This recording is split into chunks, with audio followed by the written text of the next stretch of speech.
Bharatiya Janata party का एक ऐसा चेहरा जो 3 बार विधायक बना और 2 बार मुख्यमंत्री। जी हां, आज हम बात करने वाले हैं उत्तराखंड के वर्तमान मुख्यमंत्री श्री पुष्कर सिंह धामी जी के राजनीतिक सफर की। हर विधायक यह सोचता होगा कि मैं किस दिन उत्तराखंड के मुख्यमंत्री के रूप में शपथ लूंगा। आपको याद होगा जब हम डॉक्टर हरक सिंह रावत से बात कर रहे थे तो उन्होंने भी कहा था कि मेरी इच्छा कहीं ना कहीं मुख्यमंत्री बनने की है।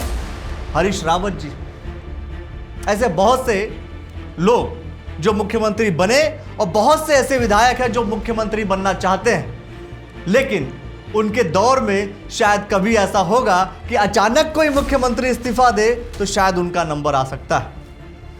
जी हां, तीरथ सिंह रावत जी के इस्तीफा देने के बाद 4 जुलाई 2021 को उत्तराखंड के 11वें मुख्यमंत्री के रूप में शपथ ली पुष्कर सिंह धामी ने।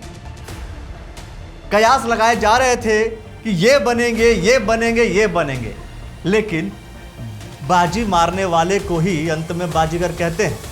और आज हम बात करेंगे उत्तराखंड के मुख्यमंत्री श्री पुष्कर सिंह धामी जी के राजनीतिक सफर की। आज उनका जन्मदिन है। आइए जानते हैं। उनका जन्म 16 सितंबर 1975 को हुआ, स्थान पिथौरागढ़, उत्तराखंड। राजनीतिक सफर की बात करें तो शुरुआत होती है 1990 से। 1990 से एबीवीपी वो ज्वाइन करते हैं, जहां से राजनीतिक शुरुआत होती है अखिल भारतीय विद्यार्थी परिषद में। 2001 से 2002 तक जब उत्तराखंड के मुख्यमंत्री भगत सिंह कोश्यारी जी थे, उस दौरान पुष्कर सिंह धामी जी ओएसडी रहे। फिर 2002 से 2008 तक भारतीय जनता युवा मोर्चा के प्रदेश अध्यक्ष के रूप में पुष्कर सिंह धामी रहे। यही कारण है कि बहुत से ऐसे युवा मोर्चा के नेता हैं जो पुष्कर सिंह धामी को आदर्श के रूप में मानते हैं। हो सकता है कि उनके जीवन में भी ऐसा दिन आए जिस दिन वो खुद, समझ रहे हैं आप, मुख्यमंत्री के रूप में शपथ लेंगे। अब कौन लेता है कौन नहीं ये हमें नहीं पता, लेकिन जानकारी जो हम आपको दे रहे हैं उस जानकारी को देखने का प्रयास कीजिए, समझने का प्रयास कीजिए। पहला चुनाव लड़ते हैं पुष्कर सिंह धामी विधायक का खटीमा से 2012 में।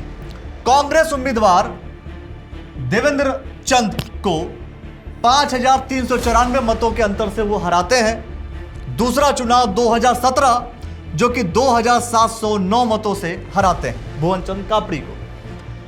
आप एक चीज देख रहे होंगे कि जो वोटों का अंतर है वो कम हो रहा है, इसीलिए। लेकिन राजनीति में मैंने कहा कि बाजीगर किसे कहेंगे आप। राजनीति में जब जनता तिलक लगाने पर होती है, जब राजयोग लिखा होता है तो वही होता है। आप अपने कर्म करते रहिए। भारतीय जनता पार्टी में अक्सर ये बात कही जाती है, आप अपने कर्म करते रहिए, फल मिलेगा। तो कैसे मिला? ठीक दूसरी बार 2017 में जब वो विधायक का चुनाव लड़े थे, उसके बाद अभी वो टर्म पूरा भी नहीं हुआ था, अचानक 4 जुलाई 2021 को उत्तराखंड के मुख्यमंत्री के रूप में शपथ लेते हैं। और शपथ लेने के बाद चूंकि एंटी इनकम्बेंसी सरकार की रहती है उस वक्त, लेकिन धाकड़ धामी आते हैं और धाकड़ धामी बदल देते हैं उस तस्वीर को। प्रदेश के कोनों कोनों में जाना शुरू करते हैं। और इसके बाद दूसरी बार 2022 का जब चुनाव होता है, सरकार आती है भारतीय जनता पार्टी, जबकि उत्तराखंड में एक बार बीजेपी, एक बार कांग्रेस, एक बार बीजेपी, एक बार कांग्रेस का प्रचलन चल रहा था। बीच में इस मिथक को, यह मिथक टूटता है। और तीसरा चुनाव, लेकिन जब पुष्कर सिंह धामी लड़ते हैं तो हार जाते हैं। अब आप सोचेंगे कि हार गए तो मुख्यमंत्री कैसे बनेंगे? फिर से मैंने कहा, जब पार्टी और जनता राज तिलक लगाने को तैयार हो तो होता क्या है? 23 मार्च 2022 को मुख्यमंत्री की फिर से शपथ लेते हैं। और ये देखिए ट्वीट, मुझे उत्तराखंड राज्य के प्रमुख सेवक का पुनः दायित्व दिए जाने पर मैं प्रधानमंत्री श्री नरेंद्र मोदी जी, भाजपा के राष्ट्रीय अध्यक्ष श्री जेपी नड्डा जी, केंद्रीय गृह मंत्री श्री अमित शाह जी एवं केंद्रीय रक्षा मंत्री श्री राजनाथ सिंह जी सहित शीर्ष नेतृत्व का आभार प्रकट करता हूं। एक बार पुनः मुख्य सेवक के रूप में उत्तराखंड के देवतुल्य जनता की सेवा का अवसर मिलने पर शीर्ष नेतृत्व का हार्दिक आभार। क्योंकि भारतीय जनता पार्टी में जितने भी विधायक जीतते हैं उनकी सहमति पुष्कर सिंह धामी जी के चुनाव हार जाने के बाद भी पुष्कर सिंह धामी पर ही बनती है। क्योंकि माना यह जाता है कि पुष्कर सिंह धामी जब दूसरी बार चुनाव जीतते हैं, जब मुख्यमंत्री बनते हैं पहली बार, तो इसके बाद भारतीय जनता पार्टी अलग तरीके से नजर आती है। युवा एक साथ हो जाते हैं और एंटी इनकम्बेंसी फैक्टर खत्म हो जाता है। लेकिन अब मुख्यमंत्री बन गए तो होता क्या, चुनाव हार गए, मुख्यमंत्री बन गए, उपचुनाव होता है और उपचुनाव में मुख्यमंत्री चुनाव लड़ते हैं और 55,000 के मतों से, रिकॉर्ड मत 55,000 वोटों का अंतर कम नहीं होता, विजयी होते हैं। जिसका रिजल्ट आप सभी के सामने है कि उत्तराखंड के वर्तमान मुख्यमंत्री श्री पुष्कर सिंह धामी जी। फिर एक तमका लगता है धाकड़ धामी का। उत्तराखंड के मुख्यमंत्री पुष्कर सिंह धामी धाकड़ धामी बन जाते हैं। यह माना जाता है कि पुष्कर सिंह धामी बहुत ही धाकड़ हैं। धाकड़ क्यों? बोल्ड डिसीजन को लेकर।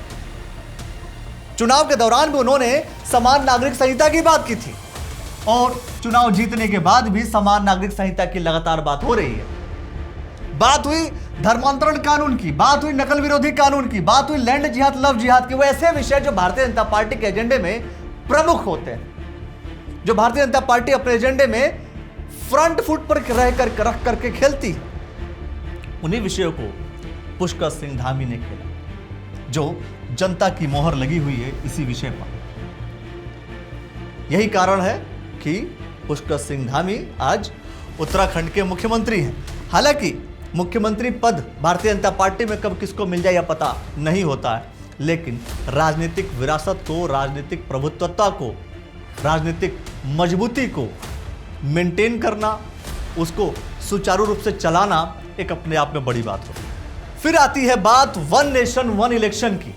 जैसे ही सेंटर में यानी कि केंद्र सरकार में एक डिस्कशन होता है कि वन नेशन वन इलेक्शन यानी कि एक देश एक चुनाव, जिसमें यह माना जा रहा है कि अगर एक बार में चुनाव सभी विधानसभाओं के होंगे तो कहीं ना कहीं बजट में कटौती हो जाएगी, जो खर्चे होते हैं वो कम हो जाएंगे। उसे लेकर के पुष्कर सिंह धामी कहते हैं कि हम कुर्सी छोड़ने को तैयार हैं। तो आखिर पुष्कर सिंह धामी कुर्सी छोड़ने को तैयार क्यों हैं? क्योंकि भारतीय जनता पार्टी की सरकार है और इन्हें अपने ऊपर विश्वास है कि अगर हम कुर्सी छोड़ करके दोबारा केंद्र सरकार की यानी कि लोकसभा के चुनाव के साथ विधानसभा का चुनाव, उत्तराखंड के विधानसभा का चुनाव साथ में हो जाएगा तो मैं जीत जाऊंगा। या कुर्सी छोड़ने को अगर वो तैयार हैं तो क्या कुछ होने वाला है या क्या कुछ होगा, इसका रिजल्ट कमेंट सेक्शन में फिलहाल आप जरूर दे दीजिए। और कुर्सी छोड़ने को तैयारी के पीछे का कारण क्या है, यह भी आप जरूर कमेंट सेक्शन में अपनी प्रतिक्रिया दीजिए। इन सभी बातों के साथ उत्तराखंड के माननीय मुख्यमंत्री श्री पुष्कर सिंह धामी को द न्यूज वाला नेटवर्क की तरफ से जन्मदिन की हार्दिक शुभकामनाएं। इस विषय को लेकर के क्या कुछ कहना चाहते हैं, राजनीतिक सफर को लेकर क्या कुछ कहना चाहते हैं, क्या सच में धामी धाकड़ धामी है? खुल करके अपनी प्रतिक्रिया दीजिए और देखते रहिए द न्यूज वाला नेटवर्क।